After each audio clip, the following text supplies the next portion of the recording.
saya lagi nyari jawabannya Prof. Mahfud. Saya nyari-nyari di mana ini jawabannya. Kok nggak ketemu jawabannya? Saya juga ingin mencari itu jawabannya ngawur juga itu. Begini loh, kalau akademis itu gampangnya kalau bertanya yang kayak gitu-gitu tuh recehan. Recehan. Enak banget ya Gus ya, jawabnya sambil baca catatan tadi. Terima kasih. Saya catat sedikit. Yang penting ini bukan catatan Mahkamah Konstitusi. Teman-teman, saya lagi nyari gimana sih ciri-ciri pemimpin yang baik, yang tidak recehan, dan dia memang banyak bagus etikanya. Yuk kita kupas.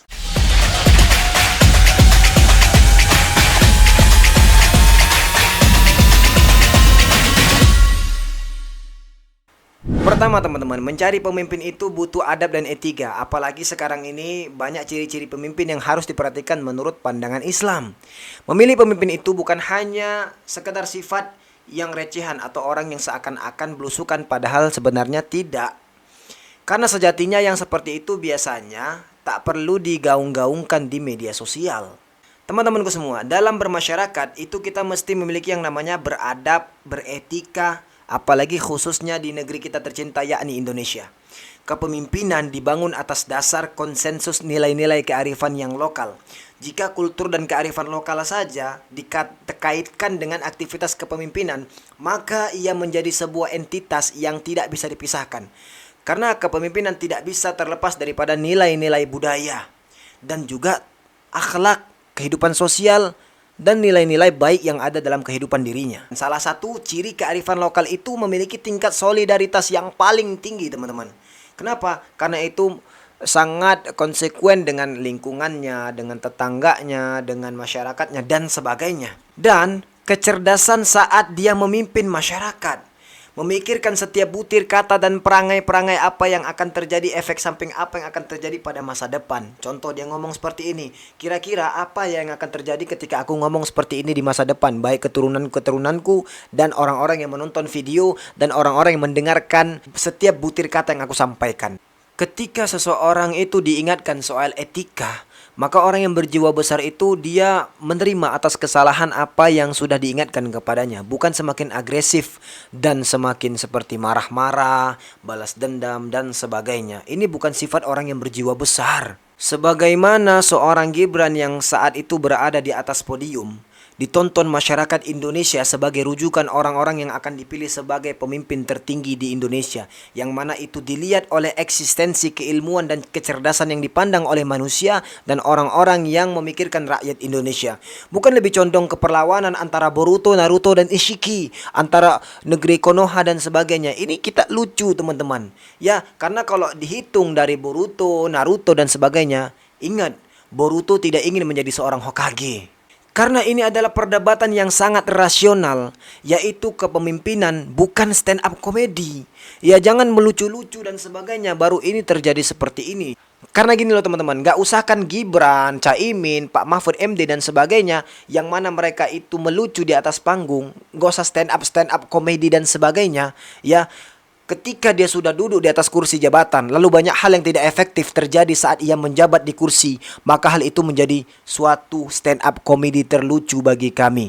Dimana ketika dia berjanji di atas podium, sok-sok pintar, sok bijaksana, sok lebih etika, sok ini itu dan sebagainya, lalu ternyata semua janji-janjinya tidak dia tunaikan. Itu sangat lucu bagi kami, bahkan melebihi bahkan melebihi stand up komedi dan sebagainya. Kenapa? Karena tingkah pikiran dan eksekusinya itu tidak sesuai dengan apa yang dia ucapkan. Maka etika yang digaungkan ini sangatlah menjadi hal yang signifikan kepada masyarakat, bahwa kalimat dan sikap diri yang lebih sopan adalah karakter yang harus kita lanjuti dan dibangun oleh setiap manusia dan setiap orang rakyat Indonesia. Baik, kita lanjutkan ke video yang kedua teman-teman. Orang yang biasa baca Al-Quran insya Allah bijaksana, insya Allah amanah, insya Allah hatinya lembut gak keras. insya Allah akan memikirkan rakyat, insya Allah Tapi yang lebih kocaknya lagi ketika dia bilang orang yang pandai baca Al-Quran, insya Allah beginilah, begonolah, begini, begonolah. Nih gue kasih tahu sama lu ya, pandai baca Al-Quran gak menjamin dia adalah sosok pemimpin yang baik. Nih gue kasih bukti. Lu bilang insya Allah memikirkan rakyat, gimana dengan ini kasus korupsi di Kementerian Agama? Gue yakin oknum-oknum di Kementerian Agama yang korupsi ini pasti pandai lah baca Al-Quran. Tapi apa? Mereka korupsi pengadaan Al-Quran. Aku kepingin sebenarnya ngedenger capres-capres pada ngaji. Yang mana suaranya merdu itu yang kita pilih. Karena berarti udah biasa baca Al-Quran. Orang yang biasa baca Al-Quran insya Allah bijaksana, insya Allah amanah, insya Allah hatinya lembut, gak keras. Insya Allah akan memikirkan rakyat, insya Allah takut sama Allah, mau ngelakuin hal-hal zolim dijaga sama Allah. Astaghfirullahaladzim, ya Allah ya Rabbi. Narasi aneh yang diciptakan oleh Ali Hamzah ini makin lama makin aneh saja teman-teman. Sebagai contoh konten kreator, bukankah lebih baik berhati-hati apalagi dalam menyampaikan sesuatu? Sebab setiap narasi apapun yang kita ekspresikan, maka ia akan menjadi banyak bahan pro kontra dalam orang yang menyikapi kita. Ya, pemikiran masyarakat, baik orang yang cerdas maupun orang yang awam, baik orang yang sudah paham maupun tidak. So, seharusnya kau itu menjelaskan spesifikasi yang lebih detail, apalagi soal yang kau jadikan sebagai pembahasan. Contohnya apa yang dikatakan oleh Kak Kartika Putri. Ada baiknya itu kita memandang kebaikan-kebaikan orang dulu, dan maksud orang itu apa. Kita lihat dulu nih maksud dia nih, oh ini baik ternyata. Kita pandang sisi kiri, sisi negatif, sisi kanan, atau sisi positifnya terlebih dahulu, daripada mengambil keburukan-keburukannya. Harus kita lengkap nih, yang kanan seperti ini, yang kiri seperti ini. Jangan seakan-akan kita hanya mengambil negatifnya saja pada diri seseorang, atau pada komentar seseorang, atau pada pendapat seseorang. Karena Indonesia ini adalah orang yang berdemokrasi, orang yang dia bebas untuk berpikiran sesuatu. Tapi ingat, walaupun demokrasi, ada kritik dan ada juga saran seperti apa yang kau lakukan pada saat video-video. Begitu juga apa yang aku lakukan kepadamu, wahai Abang Ali Hamzah. Kita sama-sama dari kota Medan. Ya, saya selalu bilang sama teman-teman saya di video-video saya, di VT-VT saya, baik di YouTube maupun di TikTok dan Instagram dan sebagainya, bahwa saya sangat suka dengan konten-konten yang antum tulis, konten-konten yang antum bahas, konten-konten yang antum jadikan suatu pembahasan dan sebagainya. Ya, tapi karena saya menginginkan edukasi kepada masyarakat agar masyarakat itu tidak mereng dengan cetusan-cetusan Anda, maka saya harus meluruskan. Apalagi pembahasan Anda itu sangatlah sensitivitas soal Al-Quran dan pengamal Al-Quran. Maksud Kak Kartika Putri itu sangatlah baik sebenarnya, bahwa kalau bisa nih calon pemimpin kita ya, kalau bisa baca Al-Quran gitu loh. Karena setiap pemimpin kan adalah imam. Itu betul yang dikatakan beliau gitu. Orang yang bisa baca Al-Quran insya Allah baik, amanah gitu kan, takut berlaku dolim dan sebagainya. Jadi pahami konsekuensinya, pahami kalimat beliau itu. Kalau juga kita nyuruh bisa ngaji, karena ya, semua calonnya ini para itu capres muslim. maupun cawapres, ini kan muslim Tujuannya semua kata beliau minimal kan. kan Ya berpegangan tunjukin dengan satu sejatinya agama muslim itu nih. seperti apa Kan kita kagak gitu loh. nyuruh Nah, orang dia yang ini kan non-muslim berdakwah dengan ngaji. mengekspresikan dirinya Nah, sebagai basically emak-emak. Dia kadang mengatakan, amat wah otaknya. kepala gue nih emak-emak. Sebel nih, apa gua mak doang ya, pengen aja gitu. Dan itu tidak ada salahnya. Ya, poinnya apa? Beliau berdakwah dengan Al-Quran. Beliau berdakwah kepada kita betapa pentingnya menilai seseorang, atau betapa pentingnya membaca Al-Quran, betapa pentingnya menjadikan pedoman Al-Quran itu sebagai landasan kita untuk mencari pemimpin. Ya jangankan kepemimpinan, apapun itu harus kita landasi dengan pedoman Al-Quran. Jadi begitu loh Bang Ali Hamzah. Jadi poinnya perhatikan, adalah betapa pentingnya membaca Al-Quran. Kalimat ini kau perlu pahami bahwa dia ini sedang mendakwahkan Al-Quran kepada kita. Tidak ada salahnya. Ya, kau boleh saja membanding-bandingkan bukti bahwa para ustadz yang paham Al-Quran, para guru-guru pengajar Quran, para guru-guru tahfiz Al-Quran, santri-santri ini itu dan sebagainya yang kau cuplikan dan sebagainya itu, ya, bahwa mereka itu belum tentu baik dan benar. Tapi harus lengkap bro. Ya, harus ada pandangan berbagai macam sisi kanan, sisi kiri dan sebagainya gitu loh. Ya contohnya banyak juga hafiz Al-Quran atau pengamal Al-Quran yang bisa memajukan negeri kita Indonesia ini. Ya banyak anak-anak Indonesia hafiz Al-Quran usia 3 tahun yang bisa hafal Quran, usia 8 tahun, ada lagi orang yang buta, ada lagi orang yang maaf cakap dia disabilitas tapi bisa menghafal Al-Quran dan sebagainya. Harus kita naikkan ini gitu loh. Ini mengharumkan bangsa kita Indonesia gitu loh. Jadi jangan buruknya aja yang kau bahas di situ, Bang Bro.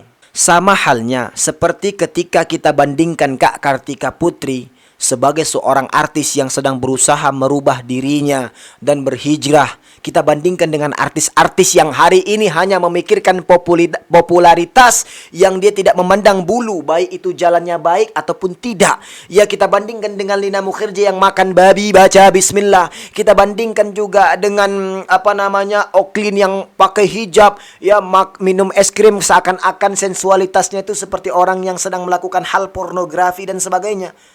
Dan sama juga ketika aku membandingkan kau dengan kreator lainnya, wahai Ali Hamzah.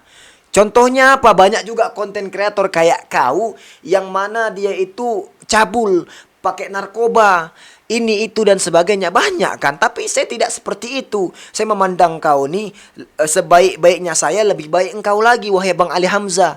Seburuk-buruknya kau, lebih buruk lagi diri saya. Begitulah yang saya pikirkan. Kenapa? Karena kita nggak tahu siapa yang akan masuk ke dalam surga, siapa yang akan diterima amal ibadahnya, dakwahnya di sisi Allah Subhanahu wa taala, siapa yang karena lisannya orang mendapatkan hidayah, gitu loh. Dan yang paling penting adalah yang kita takutkan itu pada saat orang-orang ternyata semakin menjauh kepada Allah Subhanahu wa taala karena lisan kita.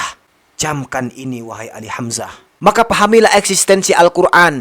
Pahami eksistensi memahami Al-Quran. Sebab orang yang mengamalkan Al-Quran itu bukan dijamin oleh Kartika Putri, ya, bukan dijamin oleh Pak Presiden, bukan dijamin oleh si fulan, bukan. Dan bukan juga dijamin oleh kau, wahai Ali Hamzah. Tapi yang jamin itu adalah Allah Subhanahu wa taala. Khairukum man ta'allamal Qur'an wa 'allamah, kata Nabi. Sebaik-baik di antara kalian adalah orang yang mempelajari Al-Quran dan mengajarkannya. Itu dijamin oleh Nabi SAW, dijamin oleh Allah Subhanahu wa taala, gitu loh. Walaupun di balik itu ketika ada orang mendapatkan jabatan lalu dia amanah, jujur, siddiq dan sebagainya, khairun nas anfa'uhum linnas, sebaik-baik manusia adalah orang yang bermanfaat untuk manusia lainnya. Ketika dia naik di atas jabatan, di atas kursi jabatan, lalu dia mengamalkan dan juga menepati janji-janjinya, maka dia adalah orang yang terbaik juga. Kenapa? Dia menjadi orang yang bermanfaat untuk manusia lainnya. Maka ketika apa yang sudah dijaminkan oleh Allah Subhanahu wa taala tidak tercapai kepada orang tersebut, apakah hak kita menyalahkan Al-Qur'annya atau apakah hak kita adalah menyalahkan Allah Subhanahu wa taalanya? Ya tidak, gitu loh.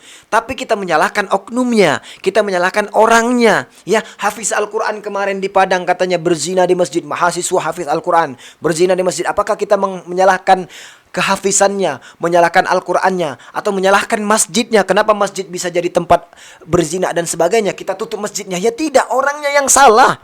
Sama halnya begini teman-teman, ketika orang masuk ke dalam partai, ya, lalu dia naik di atas kursi jabatan, lalu dia korupsi, apakah partainya yang disalahkan? Tidak, padahal partai itu tidak disebutkan di dalam Al-Qur'an, bahkan maupun hadis Nabi sallallahu alaihi wasallam bahwa itu mereka itu dijamin oleh Allah Subhanahu wa taala dan dijamin oleh baginda Rasulullah sallallahu alaihi wasallam. Tapi banyak juga orang yang tak pandang bulu. Tak pandang bulu yang dimaksudkan apa? Oh, enggak mungkin partai saya salah. Oh, enggak mungkin partai saya begini, partai saya begitu dan sebagainya. Paham kalian?